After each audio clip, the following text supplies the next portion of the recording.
galera, beleza? Joemir na área mais uma vez com Panela Nerd. Hoje a gente vai falar de mais um Marruá diferenciado, o guia de sobrevivência do Extra da Academia, que conta a história de Edge of Stylus. E por que essa é uma história interessante? Fica aqui nesse vídeo que ele já tem uma temporada completa em mangás, né? Em Marruás e também na novel. Você vai entender por que ela é interessante. Fala pessoal, beleza? Panela Nerd no ar mais uma vez, eu sou o Joemir e hoje eu vou falar um pouquinho mais de Marruá, que é a coisa que está crescendo bastante aqui no canal. Eu acho bacana, é claro que entre 300 mangás desses isekais que a pessoa vai e revive ou aparece no mundo diferente, preso ali, eu não quero! na forma de ter que sobreviver ou então ter que evoluir ou crescer, existem muitas coisas que, entre muitas histórias, né? Existem algumas pérolas que eu trouxe pra vocês, eu li vários pra trazer o melhor, a nata da nata pra vocês gostarem ou não, né? Não sei, às vezes você não gosta de Isekai. Exceção. Mas em todo caso, Edge of Stylus. Imagina o seguinte, na verdade eu ainda não sei nem o nome verdadeiro desse personagem.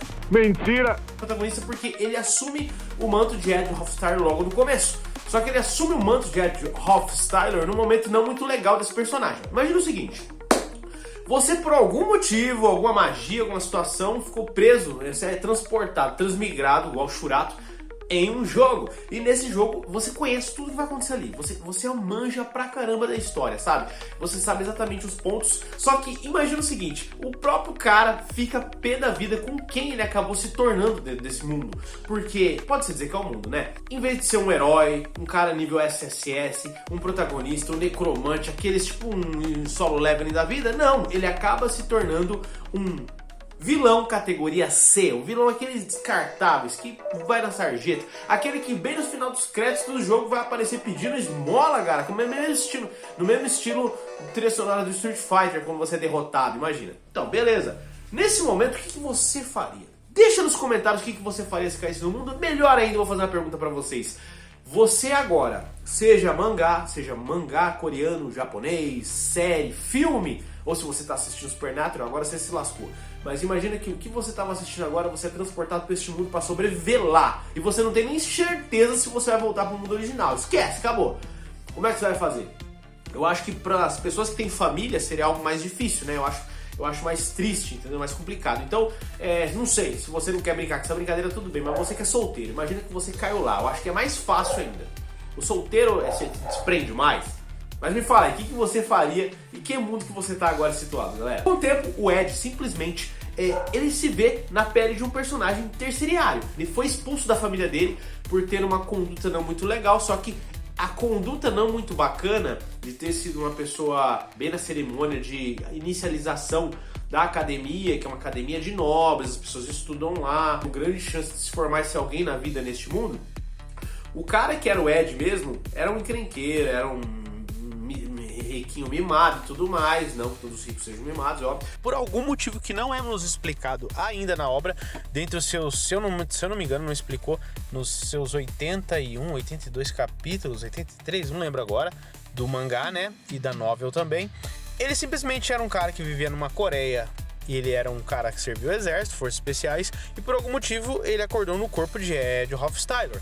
E vamos lá, a história conta a história de um garoto em que ele simplesmente foi expulso, foi excomungado, né, da família dele, e é um mundo onde existe magia, onde existem guerreiros. E na verdade esse mundo era um jogo favorito dos nossos protagonistas, que era o espadachim fracassado de Silvania. E nesse momento ele se vê no corpo desse cara e fala, o que eu tenho que fazer? Eu não sei!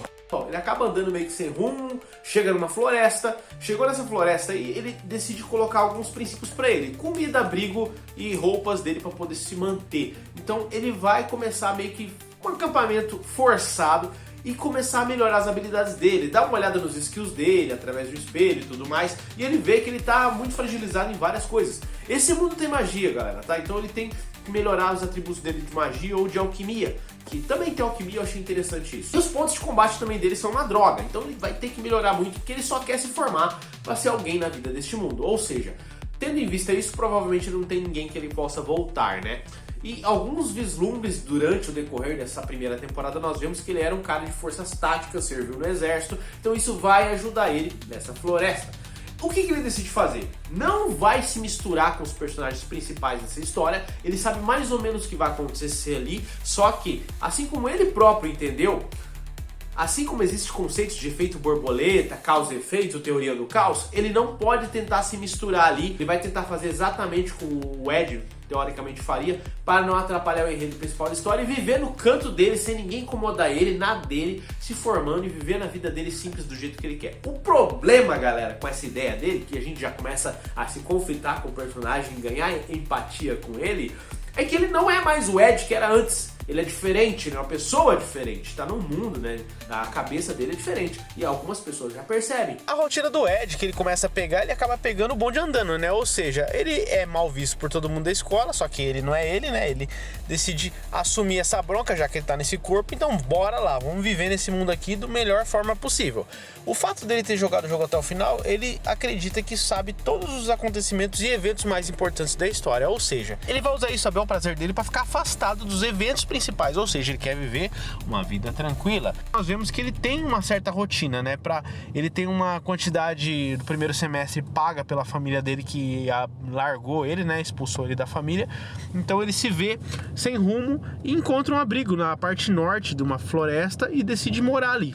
Então ele começa fazendo uma barraca simples, a pescar ali, achar algumas coisas para poder temperar a comida dele. Por isso ele decide começar a treinar, começar a entender mais de culinária, fazer itens mágicos que vão melhorar os atributos dele para que ele possa viver, para que ele possa sobreviver. Por isso que é um guia de sobrevivência extra, um guia a mais, né, para ele sobreviver nessa academia. Então ele tem um semestre para sobreviver e decide fazer isso a parte da história principal. Beleza, até aí. Só que alguns fatores acabam saindo fora do controle dele. Um principal no começo já é a Yannika, ou a Janica, né? Quem leu o mangá deve ter lido como Janica. É uma garota muito legal, bonita, né, por si só, e ela tem atributos que consegue conversar com seres elementais, na verdade, vários deles, e ela vai ser meio que a antagonista da primeira parte dessa história, porém, o Ed tenta ficar afastado dela, mas alguma coisa chamou a atenção dele para ela, né?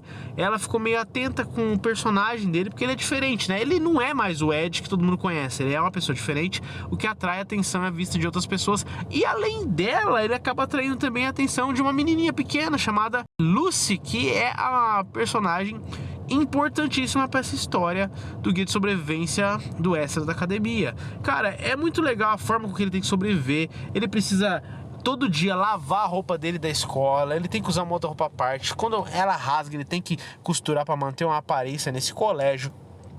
Ele, para sobreviver, ele come carne, faz carne seca, né? Ele mantém ela temperada com sal para manter por mais tempo. É muito bacana essa parte. E sem falar que ele todo dia de manhã precisa correr pro colégio. Chega lá, ele tem que se lavar no banheiro de forma discreta. Imagina o discreto dele. E para poder não ficar com cheiro, né? E continuar as aparências no colégio, né? Então é muito interessante isso. Essa história aborda muitas coisas. E cara, a história é muito legal, ela me pegou de surpresa. Eu li o mangá, a primeira temporada que já acabou, e estamos na espera do hiato agora, né? Não sei de quanto tempo, talvez, espero que seja pouco. Mas a história do Ed é muito legal, é muito interessante. E se vocês gostaram desse vídeo, eu vou trazer um pouco mais pra vocês. Deixa nos comentários, beleza? Um forte abraço, tamo junto, panelada no like.